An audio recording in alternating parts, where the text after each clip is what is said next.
Շատ հաճելի է նորից այսքան վաղ վերադառնալ Երևան։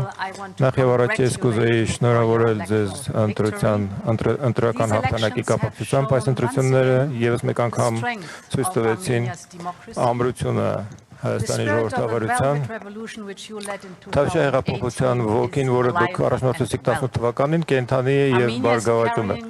Հայաստանը շարունակում է ընթանալ ժողովրդավարության բարեփոխումների խաղաղության ուղով եւ ավելի սերտ համագործակցության Եվրոպայի հետ գործընկերության։ Ես այստեղ ասել եմ, որ դուք կարող եք մեզ, ես հիմա եկել եմ ասելու, որ դուք կարող եք մեզ վրա հույս դնել։ Երբ Հայաստանը մերձենում է Եվրոպական միություն, Հարավային Կովկասն է նաեւ ավելի մերձենում։ Խաղաղության համաձայնագրի նախաստորագրումը անցյալ տարի պատմական իրադարձություն էր։ Ամենակարևոր քայլերից մեկը, որ այս ռեգիոնը ձեռնարկել է տասնամյակների ընթացքում։ Նույնը վերաբերում է նաև շարունակական նորմալիզացիային հարաբերություններին Թուրքիայի հետ։ Այս որոշումները պահանջում էին քաղաքական խիզախություն եւ առաջնորդություն, եւ ես գիտեմ, որ դրա պտուղները տպավորիչ կլինեն։ Բաց սահմանները կվերափոխեն Հայաստանի տնտեսական ապագան, այն կխարսխեն Հայաստանին աշխարհի ամենից ռազմավարական կարևոր խաչմերուկների առանցքում, եւ մենք ձեզ հետ միասին պատրաստ ենք այս տեսլականն իրականություն դարձնել։ Ահա թե ինչու ես հայտարարեցի նոր 200 միլիոն եվրոյի գլոբալ դարպասներ փաթեթ փոխկապակցության միջոցով խաղաղություն հաստատելու նվիրված։ Մեր ֆինանսական գործընկերների հետ մենք պատրաստ ենք զորագրել ընդհանուր մինչև 2 միլիարդ եվրո ռազմավարական տրանսպորտային կապուղիների, էներգետիկ կապուղիների եւ թվանշային պրոյեկտների համար ամբողջ Հարավային Կովկասով մեկ։ Հայաստանում այն կարող է սատարել ընթացքում գտնվող եւ նախապատրաստվող ծրագրերին ներառյալ սահմանային անցակետերը եւ ճանապարհային ենթակառուցվածքը։ Մենք կառուցում ենք իրական ֆիզիկական ենթակառուցվածք խաղաղությանը նպաստող։ Միաժամանակ մենք կառուցում ենք կամուրջներ ժողովուրդների միջև։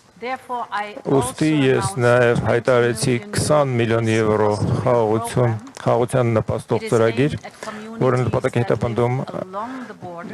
օգտագործել այն համայնքների կողմից, որոնք սահմանամերձ են։ Մենք ուզում ենք սատարել այնտեղի տեղական տնտեսության փոքր եւ միկրո ձեռնարկություններին, օրինակ նոր ֆերմերական խոհագործական տեխնիկաներ որդեգրելու, ջրի ռեսուրսների կառավարման, նոր տեխնիկաներ ձեռք բերելու։ Մենք ուզում ենք բարելավել կյանքը սահմանամերձ համայնքներում եւ նաեւ նոր հնարավորություններ ստեղծել համայնքների միջև երկխոսություն սահմանելու համար։ Այդ փաթեթը թույլ կտա համայնքներին խաղաղության շոշափելի աղբյուրները վայելել, որպեսզի խաղաղությունը խարսխվի այս սերնդի եւ հաջորդ սերնդի սրտերում եւ մտքում։ Դառնալով ձեր երկրի իրավիճակին, ես գիտեմ, որ Հայաստանը դեռևս բախվում է նշանակալի տնտեսական ճնշման Ռուսաստանի կողմից։ Համարյա տնտեսական բռնության սահմանամերձ։ Բայց վստահ եղեք, երբ մեր գործընկերների վրա ճնշումը կուտակվում է, Եվրոպական միությունը առաջ է գալիս, քայլ է անում եւ ես այստեղ մի երկու բան ունեմ հայտարարելու։ Նախ եւ առաջ դուք շուտով կստանաք լրացուցիչ 18 միլիոն եվրո օգնելու ամրացնել եւ բազմազանեցնել ձեր առևտուրը։ Ֆինանսավորումը կարող է օրինակ օգնել ստեղծել արտահանման խթանման գործակալություն, որպեսզի արտահանման հզորությունները հայկական բիզնեսների խթանվեն։ Այս 18 միլիոն եվրոն վերջնական մասն է այն 52 միլիոն օժանդակության փաթեթի, որը մենք քննարկեցինք մեր հեռախոսազանգում հունիսի սկզբին։ Երկրորդը, մենք եւս մի քայլ ենք անում, մենք առաջարկ ենք ներկայացնում այսպես կոչված ինքնավար առևտրային միջոցների։ Սա նշանակում է ATM անգլերեն։ Սա նշանակում է այս ATM-ները կազատականացնեն Հայաստանի արտահանումների մոտավորապես 80%-ը դեպի Եվրոպական միություն։ Սրանով սա նշանակում է, որ 80%-ը ձեր առևտրի մեզ հետ այժմ փսակագների ենթակա չի լինի։ Սրանով մենք կարող ենք վերաուղղորդել այն արտադրանքները, որոնք այժմ մեծապես ապօրինում են ռուսական շուկայի վրա, եւ դրանք ուղարկել Եվրոպական միության միասնական շուկան 450 միլիոն սպառողների։ ընդգրկմամբ այս միջոցը կբացի Եվրոպայի դռները համարյա 99%-ի Հայաստանի թարմ գյուղամթերքի, բանջարեղենի, մրգի եւ բուսական ծագման արտադրանքների, որոնք մինչ այդ Ռուսաստանն էին արտահանվում, դուռը բացելով ավելի քան 90% ձեր խմիչքների եւ ոգելից խմիչքների արտահանման համար Եվրոպական միության միասնական շուկան։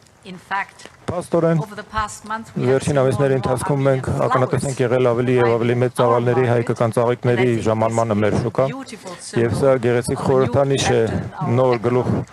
բացելու մեր տնտեսական գործընկերության մեջ։ Սա ընդհանրապես սկիզբն է։ Այս նոր միջոցների միջոցով դուք մենք միջոցներ կունենանք բազմազանեցնելու եւ արագ բազմազանեցվելու։ Հուլիսի կեսին մենք փորձագետներ կուղարկենք Հայաստան, աշխատելու ուղղակի ձեր արտադրողների հետ եւ ձեր ձեռնարկությունների եւ արտահանողների հետ, օգնելով նրանց օգտվել բոլոր այն հնարավորություններից, որը արտոնյալ գործընկերություն Եվրամիության հետ կարող է առաջարկել։ Պարոն վարչապետ Սիրել Նիկոլ, հունիսի 7-ին Հայաստանի ժողովուրդը հստակ արտահայտեց իր նախապատվությունը, ընտրելով ժողովրդավարությունը, օրենքի գերիշխանությունը, բարեփոխումները եւ խաղաղությունը, նախընտրելով բաց, ներառողական,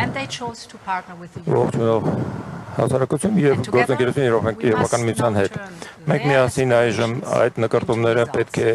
վերափոխենք իրական արդյունքների, դուք կարող եք մեզ ապավինել դրանով, շնորհակալություն։